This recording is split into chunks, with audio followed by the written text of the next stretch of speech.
Pesados companheiros do site Tribuna da Imprensa, vamos hoje dar continuidade com uma segunda entrevista com o companheiro Lucas Rubio, que vai dar agora uma leve detalhada na questão cultural da Coreia do Norte. Como nós sabemos, aqui no Brasil, a gente vive muito aí sobre essa lógica da indústria cultural, da mídia hegemônica.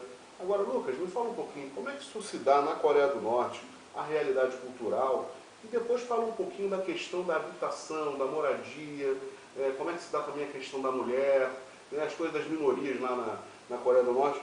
Mas fala um pouquinho da questão cultural, cara. Você me falou que lá, inclusive, eles exportam desenhos animados. Fala um pouquinho sobre isso, por favor. A Coreia é um país, assim, a Coreia socialista é um país que prioriza muito as artes, né? No início do regime socialista, a população, grande parte analfabeta, não tinha acesso à cultura, até porque eles tinham passado por um processo de colonização japonesa, que tentou remover a cultura da Coreia. Então eles tiveram que, de alguma forma, retomar a cultura coreana e incentivar isso na população. E isso acabou se tornando uma marca que eles nunca pararam. Eles começaram a incentivar as artes e eles nunca pararam. Então a população tem um grande nível cultural, acesso muito grande às artes, principalmente cinema, teatro, música. E na Coreia Socialista as artes servem ao povo. Então nós não temos na Coreia Socialista o tipo de algumas coisas que são chamadas de arte por aqui no Ocidente, que degradam as pessoas de alguma forma, que degrada a nação, que degrada a mulher. A questão da mulher na Coreia Socialista, que eu vou falar daqui a pouco, é muito importante porque até mesmo nas artes isso se reflete, o papel da mulher atuante. Então, os norte-coreanos têm acesso e incentivo muito grande às artes, como por exemplo as fábricas possuem teatro nas fábricas, entendeu? Após o expediente dos operários, dos camponeses, eles têm acesso a teatros, a cinemas. Os norte-coreanos têm tradição de realizar em grandes festas gigantescas, muito organizadas. Nós temos principalmente o Festival Arirang, que ele acontece no maior estádio do mundo de futebol, da curiosidade, fica na Coreia do Norte, o maior estádio do mundo. Tem capacidade para 150 mil pessoas. 150 mil? Ele foi inaugurado no 1º de maio, ele se chama Estádio 1º de Maio, que é o Dia do Trabalhador. Nesse estádio se realizam não só as competições esportivas, que são também muito incentivadas pelo Estado, mas também esses jogos de massa Arirang, que são jogos que interpretam a história norte-coreana através de danças em conjunto, de pinturas, de obras de arte. Folclore coreano é muito incentivado, diferente do que no sul, infelizmente, por causa da influência americana. Nós temos a cultura coreana, aqueles pontos tradicionais, que, é claro, evoluem, mas precisam se manter na sociedade. Na parada militar nós vimos isso, a questão do folclore em alguns momentos. Sim, no sul, infelizmente, isso é colocado em segundo plano, a favor de uma cultura muito, americanizada, mas no norte não. O incentivo às artes é muito grande e, inclusive, os norte-coreanos possuem em Pyongyang um estúdio de arte, um dos maiores estúdios de arte do mundo, que produz desenhos animados também. E esses desenhos animados são vendidos para os outros lugares e acabam que eles não recebem a assinatura norte-coreana. Então, são principalmente na Europa ou até mesmo nos mercados asiáticos, nós temos desenhos animados norte-coreanos que são de ótima qualidade, existem alguns artigos na internet que falam sobre isso, mas que as pessoas não sabem. Acaba que para TV a cabo, TV por assinatura, europeia. Exatamente, aí não acaba recebendo a assinatura norte-coreana, mas assim, as pessoas têm grande acesso, as fábricas tocam música, para fazer com que os operários trabalhem justamente na construção de uma sociedade melhor e não na lógica capitalista de produção desenfreada e louca como nós temos aqui no Ocidente. É algo prazeroso. Como tem sido o desempenho da Coreia nos esportes? Bom, uma das últimas políticas deles é de incentivo ao esporte no âmbito internacional. Então a Coreia é um reflexo do que existe internamente. Internamente as pessoas, desde a juventude, nas escolas, ou nas empresas, nas indústrias ou na faculdade, elas têm incentivo muito grande à prática de esportes. Então, cada vez mais o Estado norte-coreano tem investido em estádios, em infraestrutura de esporte para as pessoas. Então, as pessoas são pessoas que praticam esporte desde criança, isso é muito incentivado, como hobby ou algumas como profissional. Então, internacionalmente, a Coreia Socialista tem tido uma projeção muito grande, mas principalmente na Ásia, por enquanto. A Coreia Socialista foi campeã, a seleção feminina, é importante dizer também, a seleção feminina de futebol, se não me engano, sub-17, sub-20, foi sucessivamente campeã da Copa. Qual é o esporte número 1 da Coreia do Norte? O que eles mais gostam?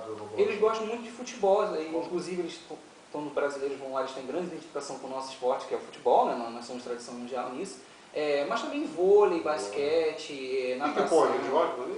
É uma grande potência no ping-pong também, né? Não pode deixar de citar isso. Inclusive no Rio 2016, a norte-coreana foi medalhista de bronze. E foi uma festa muito bacana no Rio Centro, porque ninguém esperava que a Coreia do Norte ia chegar à final, né? A semifinal, nas últimas etapas. E essa norte-coreana ela teve um desempenho muito bom.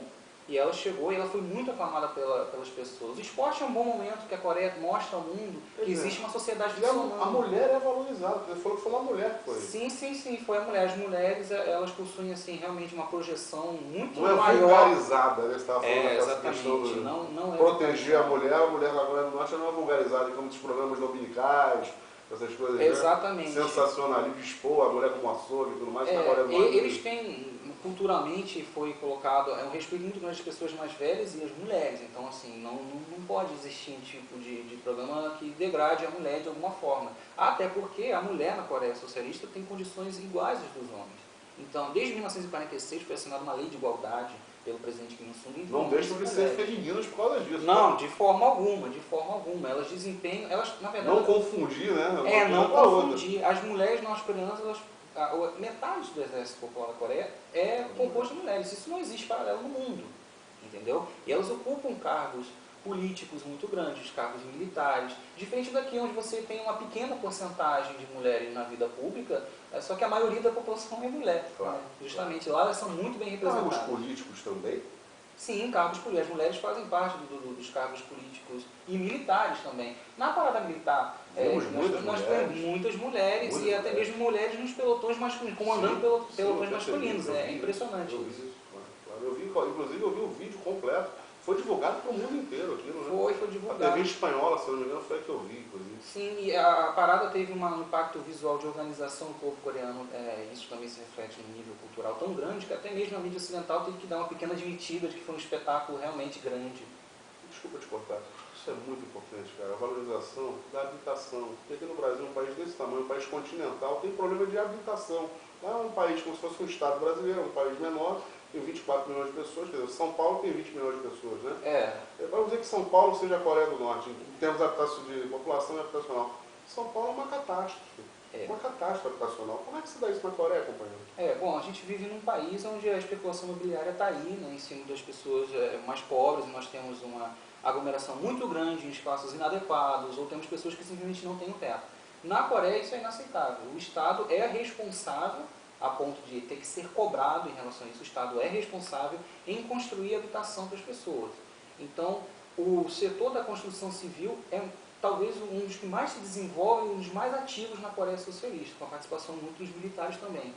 Então, eles constroem prédios de apartamentos que são simplesmente magníficos. E você olha, e se você olhar a foto fora de um contexto, você imagina, isso é um escritório de uma grande empresa. Seria aqui no Brasil. Isso é um escritório de uma grande... Isso é um apartamento de luxo, mas quando você vê, eles são distribuídos... São pessoas normais que estão ali dentro. São distribuídos gratuitamente à população, respeitando alguns critérios.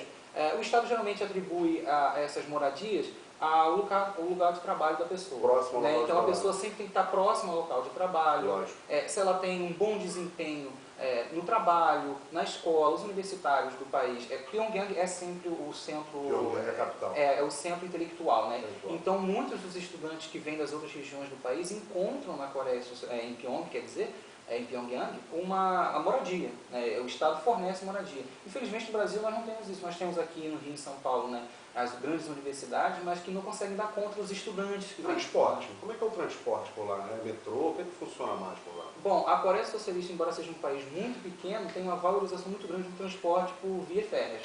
Né? Então eles têm um transporte, o metrô, Pyongyang tem um metrô. A gente pode até fazer um link com a questão da cultura, né? O metrô de Pyongyang é uma coisa fora do comum. Ele tem grandes obras de arte, estátuas, lustres, e eles têm as paredes... Da Rússia é muito assim também. Sim, semelhante. É semelhante ao modelo russo. O metrô norte-coreano possui obras de arte muito grandes justamente para aproximar a arte do dia a dia das pessoas, porque geralmente a gente tem a arte aqui como algo elitizado, ou algo que está fora do nosso alcance. Museu de arte moderna. Você tem que pagar para entrar. Não, lá a arte, isso é uma aproximação muito grande. E o metrô de Pyongyang é muito grande, e a linha férrea também. Mas eles também possuem ônibus, aqueles trólebus, que, sabe, aqueles antigos que andam com aquela ligado na rede elétrica. Sei, claro. E cada vez mais eles também estão investindo no setor de transporte. Tanto é que o metrô de Pyongyang foi renovado, né? Eles trocaram os vagões para produção totalmente nacional. Os novos vagões que operam no metrô que foi renovado são de produção completamente nacional, o que é muito importante. Eu acho que a gente conseguiu sanar essa dúvida em relação... Agora, fala da questão militar mais um pouquinho, porque eu vi também a valorização durante a marcha que houve, durante o desfile, em comemoração dos 105 anos do Patriarca, houve a questão aqueles cânticos que a gente vê também muito na União Soviética Antiga, aquelas marchas, aqueles cânticos, eles enaltecendo um novo míssil interbalístico, né? Sim. Coisa sensacional. Como é que se deu a construção disso? Você tem noção como é que isso avançou, a construção desse míssil especificamente? Bom, os norte-coreanos, eles correm atrás, né? Eles têm a ambição geralmente de... São cientistas locais.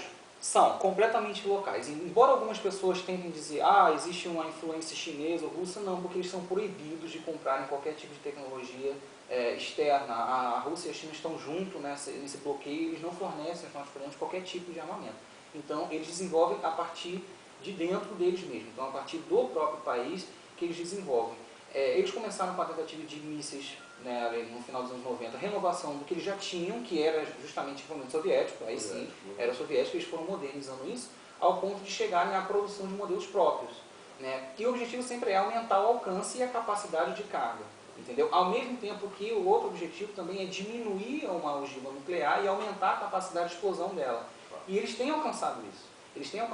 Recentemente eles anunciaram que conseguiram reduzir a ogiva a ponto de colocar num míssil. Né? E esse desenvolvimento de mísseis vai sendo progressivo, e a gente vê isso. Cada vez mais o alcance é maior, o tamanho é menor. Então isso faz com que eles possuam um tipo de tecnologia que nem outros países maiores conseguem ter, e isso no imperialismo é uma facada no coração. Ver uma nação pequena e independente conseguindo esse tipo de coisa que eles acreditam ser os únicos portadores desse tipo de armamento. É isso. Mais uma vez a gente conversou com o companheiro Lucas Rubio e muita coisa a gente aprendeu de novo. Viva o socialismo, a democracia só pode ser socialista. Foi o recado para o povo brasileiro. Obrigado. Obrigado.